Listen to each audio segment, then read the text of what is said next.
सही खबर सीधा असर।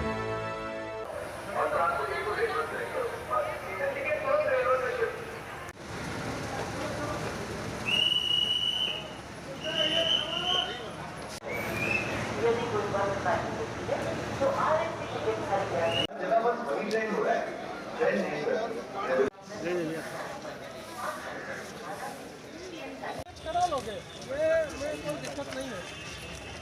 स्लैब भी हमारा नीचे का स्पेस रहेगा। वो कितना होगा तुम्हारा? यहाँ पे आप कनेक्ट कर लो।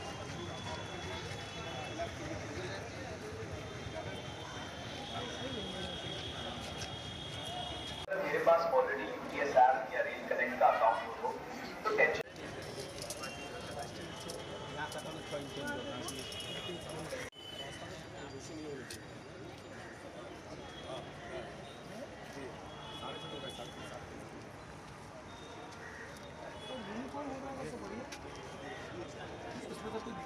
नहीं, निरीक्षण तो अभी शुरू होगा। आज मेन तो यहाँ पे जो क्राउड कंट्रोल के जो हम लोगों के अरेंजमेंट्स हैं, होली के बाद जो हम लोग एक्सपेक्ट कर रहे हैं यात्री जो वापस जाएंगे अपने अपने वर्क प्लेसेस पे, अपने वर्क एरियाज़ में, ये देखने के लिए कि जो सब अरेंजमेंट्स हैं वो प्रॉपर है या नहीं है। और फ्यूचर में जो एक भागलपुर में एक परमानेंट होल्डिंग एरिया बनना है, उस होल्डिंग एरिया की भी हम लोग प्लानिंग कर रहे हैं। आज राइड्स की टीम भी आई हुई है यहाँ पे, और हम लोगों ने उनके साथ में अभी काफ़ी देर विचार विमर्श किया कि किस तरह की यहाँ पे हम लोग होल्डिंग एरिया बना सकते हैं परमानेंट, सो दैट कि फ्यूचर में अलग से लोगों को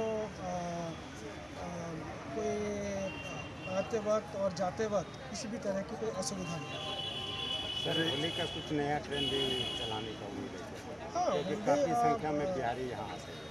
बिल्कुल, होली के लिए तो हम लोगों ने काफ़ी सारी स्पेशल ट्रेन्स चालू की हैं मालदा से, और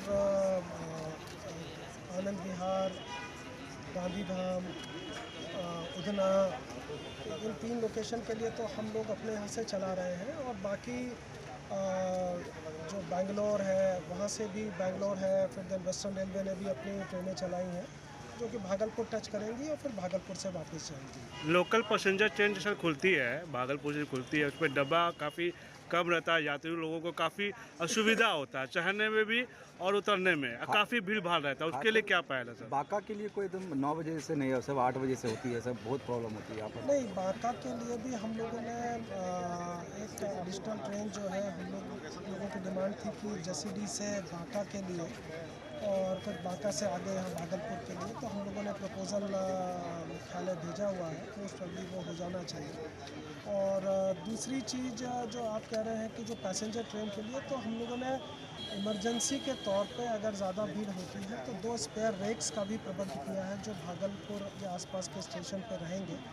और कभी भी इस तरह की अगर कोई सिचुएशन उत्पन्न होती है कि खासकर सर फेस्टिवल में ज़्यादातर ये आमतौर से देखा जाता है, भीड़ भाड़ ज़्यादा रहता है क्योंकि। और हम लोग जितने भी हमारी ट्रेन्स में जो कोचेस को ऑगमेंट कर रहे हैं, वो भी एडिशनल कोचेस भी लगा रहे हैं सो दैट कि लोगों को आने जाने में कोई असुविधा नहीं। सर, सुरक्षा के मामले में पिछले बार सर जीएम आए थे 14 तारीख को, तो उनसे मैंने बात की थी। स्कैनिंग मशीन वो लगातार ख़राब है, अभी भी ख़राब है, उसे चेक नहीं होता क्योंकि पर्व त्यौहार है, चारों दिशा से आते हैं सर। स्पेयर जो स्कैनिंग मशीन है हमारी बैगेज स्कैनर मशीन, उसका कोई स्पेयर पार्ट है जो कि बाहर से आना है, वो अभी तक आ नहीं पाया है किन्हीं कारणों से।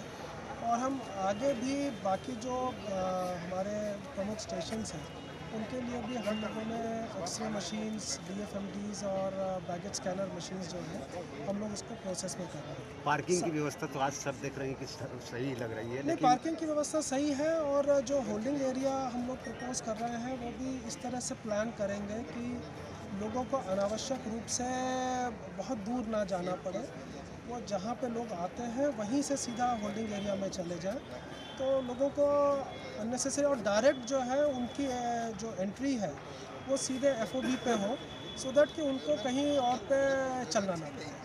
Thank you. निरीक्षण किया गया है। मेन तो आज हम लोगों ने जो होली के बाद जो हम लोग रश एक्सपेक्ट कर रहे हैं और जो क्राउड है रिटर्निंग उसको ध्यान में रखते हुए आज चीज़ों का निरीक्षण किया जा रहा है। देखा जा रहा है कि कहीं कोई चीज़ की ज़रूरत तो नहीं है। रिटर्निंग में जो हम लोगों ने कुछ स्पेशल ट्रेन चलाई हैं उनकी व्यवस्था देख रहे हैं। जो वेट लिस्ट कितने पैसेंजर्स हैं, कितनी संख्या एक्सपेक्ट हो सकती है रिटर्निंग के वक्त, उनको देखा जा रहा है। और आज राइड्स की टीम्स भी आई हुई है, उसको भी हम लोगों ने जो परमानेंट होल्डिंग एरिया हम लोगों को यहाँ पे बनाना है वो हम लोग आज इसकी समीक्षा की। 6 नंबर प्लेटफॉर्म पे सर जो टिकट काउंटर है वो रात में बंद हो जाता है, उससे यात्रियों को बहुत प्रॉब्लम होता है। क्या बोलना चाहिएगा, क्यों बंद होता है? नहीं, देखिए ऐसा है कि किसी भी टिकट काउंटर को हम लोग इसी दशा में चालू रखते हैं जब लोग वहाँ पे टिकट लेने वाले हों। जब कभी कहीं पे कभी ज़रूरत पड़ती है तो हम लोग टेम्पररी टिकट काउंटर्स भी चालू करते हैं। तो अगर हमको ऐसा लगेगा कि अभी होली के वक्त वहाँ पर ज़्यादा भीड़ है तो हम अकॉर्डिंगली वो डिसीजन लेंगे। सर आने वाले दिनों में भागलपुर स्टेशन पर इंफ्रास्ट्रक्चर कुछ बड़ा बदलाव देखने को मिल सकता है। देखिए भागलपुर तो मालदा डिवीज़न का सबसे बड़ा स्टेशन है। हम लोगों ने यहाँ पे काफ़ी सारे वर्क जो है ज़्यादा ट्रेन को हैंडल करने के दृष्टि से हम लोगों ने प्रपोज किए हैं। एक वर्क जो हम लोगों का प्लेटफॉर्म की जो लंबाई बढ़ाना था वो वर्क सैंक्शन हो गया है, अब हम इस पर कार्रवाई करेंगे। दूसरा वर्क जो स्टेबलिंग लाइन जो 2 बननी है उन पर भी काम चालू है। तो हमें उम्मीद है कि जब ये स्टेबलिंग लाइन और प्लेटफॉर्म एक्सटेंशन का काम हो जाएगा तो हम लोग कुछ अधिक ट्रेनें जो है यहाँ से शुरू कर देंगे।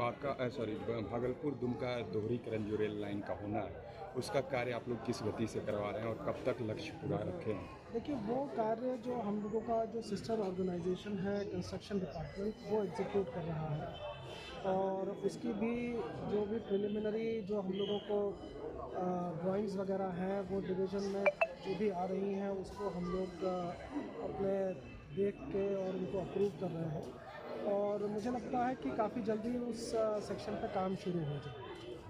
एक सर था कि सुल्तानगंज से कटोरिया न्यू रेल लाइन की जो चीज़ें सामने आ रही है, इस दिशा में विभाग काम कर रही है। उसका भी काम जो है कंस्ट्रक्शन डिपार्टमेंट कर रहा है और उसका भी जो इनिशियल जो उसका अलाइनमेंट वगैरह था एक बार वो फिर से उसको रीचेक कर रहे हैं, कहीं उसमें किसी बदलाव की कोई ज़रूरत तो नहीं। सावन से पहले सर इसको काम शुरू किया जा सकता है? कहाँ का? सुल्तानगंज कटोरिया न्यू रेल लाइन वाला। देखिए उसके बारे में तो अभी मैं कुछ कंफर्म नहीं कह पाऊँगा क्योंकि वो दूसरा ऑर्गेनाइजेशन कर रहा है, बट उस पर भी काम जो है जल्द ही चालू हो जाए। Thank you sir.